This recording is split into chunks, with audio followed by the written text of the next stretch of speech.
Good evening, everyone. We are live today at Sakra World Hospital, Bangalore. We have with us Dr. Bhavani Anand, who's a Senior Consultant Neurology, Department of Neurosciences. Welcome, Dr. Bhavani. Thank you. We will be discussing and addressing most of the things related to neuromuscular issues and treatment. Hello, good evening everyone. At the outset, I'd like to simplify neurology if possible. As a neurology consultant, when a patient comes to us with a primary neurology problem, we try to break it down. One, it's easier for us to deal with it, and secondly, it's easier for us to explain to patients. Most neurological disorders are divided into disorders of the central nervous system, which include disorders of the brain and spinal cord. Say examples are like stroke, or you have a vertigo, or you've had an injury to the spinal cord, etc. Multiple sclerosis, all those are disorders which involve the brain and spinal cord. The other set of disorders are disorders which involve the nerve, the primary origin of the nerve, which is the nerve cell, the nerve itself, the junction between the nerve and the muscle, which is called the neuromuscular junction, and the muscle itself.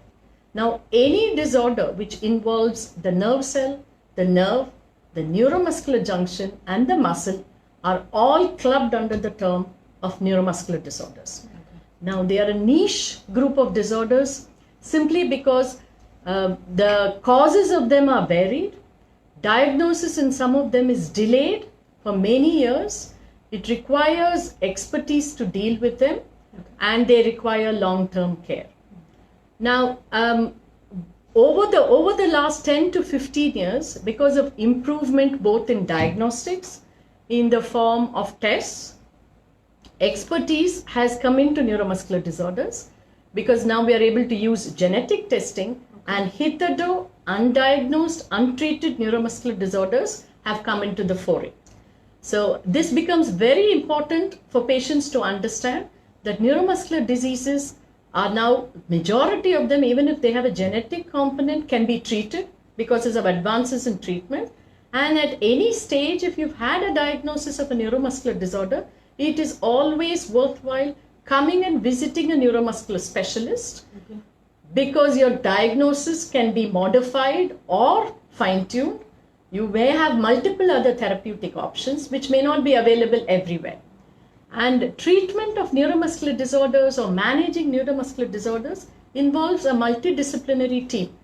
It involves multiple neurologists, adult, pediatric. It involves electrophysiologists, which we do here, high-end electrophysiology. It involves diagnostics, including genetics, which we can offer in Sakra. Okay. And all modalities of treatment as far as tablets or IV injections which have been introduced are all available. So it becomes very important to meet a neuromuscular specialist in a clinic for you to have access to all these possible treatments. Okay. Thank you so much, Doctor. It was indeed informative. Here are a few questions from our viewers. Sure.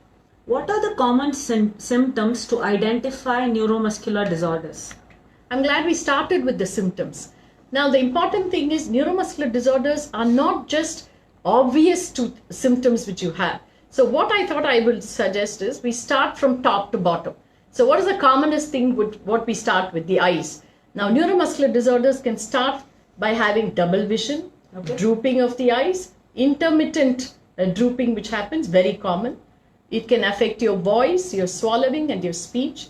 You have a persistent hoarse voice, a fluctuation in the way you talk. You have difficulty in swallowing, a change in voice. It can cause profound weakness of the head and neck, difficulty climbing steps, difficulty in doing day-to-day activities, say like combing your hair or taking a cup of coffee or stuff like that. Climbing steps, very important. People have difficulty. They think it's all part of aging. It's about the motion, is it? Yes, okay. Mobility. So you're looking, when you talk about neuromuscular disorders, they predominantly involve motor system, something that helps you climb up the stairs. But they also produce, because the nerves are involved, you can then present with tingling and numbness, hands and feet, climbing stairs. Getting up from sitting has become difficult. A lot of people start attributing these problems to, oh, I have diabetes, I have grown older, etc. I haven't slept well. I am tired, so my eye is droopy. So what we suggest is look at your problem, and if there no diagnosis has been made, we always look a little further to see could it be a neuromuscular problem. Okay. So we tell patients that it can affect literally any part of your body. It can present with anything: pain in the muscles, weakness of the muscles, difficulty in climbing, tingling and numbness, difficulty in swallowing, etc. All are common symptoms of neuromuscular disease. Any age group? Any age group. Okay. We go to the second question. What all parts of your body are affected by neuromuscular diseases? Well, like I defined it, though it looks like it's a primary problem of the nerve, the origin of the nerve, the muscle and the junction, neuromuscular diseases can be coexist with other disorders because nerves supply all parts of the body. They supply the heart, they supply the stomach. So you can have a heart disease, meaning like a cardiomyopathy, a spark. So some patients present with a heart problem, difficulty in breathing. And then when you go work them backwards, they may actually have a primary muscle disorder, which then the heart is the major muscle affected. Similarly, a huge variety of neuromuscular disorders can affect the lung with breathing difficulties. They can affect the kidney, the urinary system, the visual system, hearing. Almost all organs in the body can be affected if you have a neuromuscular disorder. Okay. So what are the common neuromuscular disorders? The commonest neuromuscular disorder we would pinpoint and say is probably a peripheral neuropathy, where a lot of us say, we see if you have long-standing diabetes, patients come and say, I have tingling numbness, my feet are not okay, they move a little in the night, I'm a little restless. So one of the common presentation is a peripheral neuropathy, which comes under the group of neuromuscular disorders. Probably the next common thing which I would look at is primary diseases of the muscle itself. People who are taking, say, a long-standing or high doses of cholesterol medication come with pain in the muscles, weakness of the muscles. So that is another form of disease, muscle disease itself. Unusual other things which we see are like myasthenia gravis, which comes where you have double vision. It's an autoimmune neuromuscular disorder, though it can come genetically also. So the common things that we see are nerves are the first one, nerve and muscle, wasting of the muscle, weakness, numbness, tingling, difficulty in climbing steps. These are the common neuromuscular disorders that we see. Okay. And what therapy is best suited for majority of neuromuscular treatments? Clearly, it would be based on the diagnosis. If you have an autoimmune neuromuscular disease where the body is producing antibody against the nerve, the body produces an antibody against the junction between the nerve and the muscle. It can produce antibodies against the muscle itself. So if you have an autoimmune type of neuromuscular disorder, you may require steroids, which is an immunosuppressant. You may require other immunosuppressants like azathioprine, cyclophosphamide, etc. Other than that, for acute treatment, we have treatments like plasmapheresis, which is like doing a dialysis to clean the blood of the antibodies, and then an intravenous immunoglobulin, which then suppresses and sort of negates the effect of the antibodies. Is this dialysis going to be permanent or? Well, most of them require short term followed by oral therapy. Okay. To get them out of the acute presentation, we will try and use something called plasma exchange. So we try and clean the blood of the antibodies, which is then causing the neuromuscular problem. Okay. So you have a combination of tablets. You have a combination of medication which we can give for acute care, where some of them need to be in the ICU. And then you have follow-up care where the medication has to be probably prescribed for a longer period of time, but tablet form. Okay. Are injections a commonly suggested treatment for it? Yes, we use quite a lot of intravenous, injectable form of steroids when we want to suppress, if it is an autoimmune form of a neuromuscular disorder. Because steroids are the quickest ones to act. They are anti-inflammatory, and if the muscle has inflamed and there is an inflammation of the muscle, steroids help to bring it down faster. The fastest relief is by giving intravenous steroids. The other form of injections that we give are intravenous immunoglobulins, which are less toxic than steroid, but a little slower to act.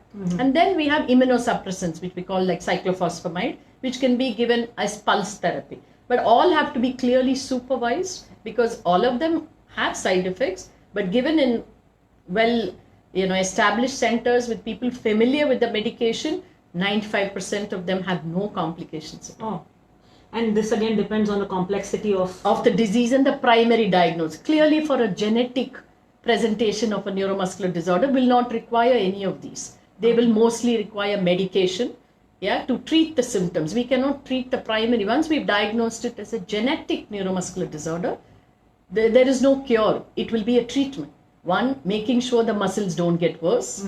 Try and give medications which will improve the symptoms. So prevention of further damage. Yes. And continuing things like physiotherapy, occupational therapy, getting them back to their job, giving them gadgets which help them make their life easier. Okay.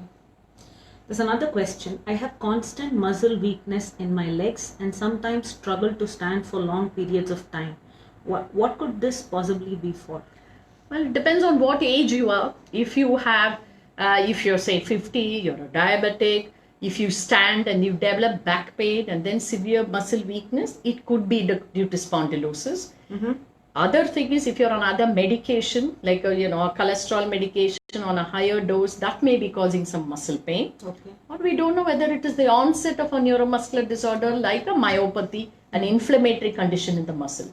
This is the reason all these symptoms like muscle pain, unexplained symptoms have to be seen by a neuromuscular expert at some stage. It's very important. Okay. I keep having a radiating pain from my buttock to legs on one side. Could it be a neuromuscular problem? Well, it's clearly a nerve problem. Yes, it's a peripheral nerve. It's a radical problem. It's typical of a sciatica. It's a typical sciatic pain. But this becomes part of a neuromuscular disorder because the neuromuscular team doesn't consist of only neurologists. We have surgeons, highly qualified surgeons, and when we pick up, the patients come and say, I have nerve pain. Yes, it's part of the peripheral nervous system, but the cause may be a compression in the spine, which can be cured by having a surgical release. So it is a nerve problem, has to come under the neuromuscular team. Obviously, the extent of the neuromuscular problem is slightly different. It's not, may or may not be managed medically, may require surgery if there is pressure. So evaluation is required. Yes. Okay. Are painkillers an ideal treatment option? Well, I would say temporarily, yes, if you have severe pain, but finding out the cause of the pain becomes more important. If the pain is severe, we have to find out, is there severe muscle inflammation? Is there a fracture? Have you had falls because you can't walk properly?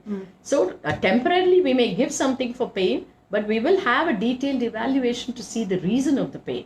Clearly painkillers are not a long-term treatment in any way. So that's a wrap. Thank you, doctor, for your time in sharing detailed information. We hope we have answered all your questions. If not, drop the queries in the comment section and our experts will clarify your doubts. Thanks for joining the session and looking forward for the next live session with another health topic. Thank you.